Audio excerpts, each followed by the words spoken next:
அனைவருக்கும் வணக்கம். தயவு செஞ்சு என்னை எல்லோரும் மன்னிச்சுக்கோங்க. தவறாக நினைக்க வேண்டாம். சில நேரத்தில் சிலர் கேட்குற கேள்விக்கு பதில் சொல்லி தான் ஆகணும். ஏன்னா எல்லாத்தையும் நம்ம சகிச்சிட்டு போக முடியாது இல்லையா? அதனால் ஒரு சிலருக்கு நம்ம பதில் சொல்லணும். அப்போ தான் அவங்க நம்ம அடுத்த கட்டத்துக்கு போக முடியும். நம்ம பதில் கேட்டுகிட்டே இருந்தாங்கன்னு வச்சுக்கோங்க, பதில் சொல்லாமல் போனால் அது அவங்க ரொம்ப ஓவராக அட்வான்டேஜ் எடுத்துகிட்டு பேச ஆரம்பிச்சிருவாங்க. அதனால் தயவு செஞ்சு எல்லோரும் மன்னிச்சுக்கோங்க.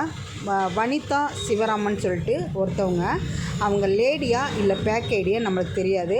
ஆனால் நீ அந்த அம்மா பெண்ணாக இருந்தால், அந்த அம்மா பெண்ணாக இருக்கிறதுக்கு எந்த அருகதையும் அந்த அம்மாவுக்கு இல்லை. நான் பைரவர் குட்டியில் கையில் எடுத்து வச்சுருக்கிறத அந்த அம்மா சொல்லுது. நான் 2013 ஒரே ஒரு குழந்தை தான் பெற்றேன். நீ மட்டும் எப்படிம்மா இத்தனை குழந்தையில கையில் காட்டுற? அந்த அம்மா சொல்லுது. ரொம்ப சந்தோஷம்தான் எனக்கு. ஏன்னா பைரவர்கள் என் குழந்தைங்க தான்.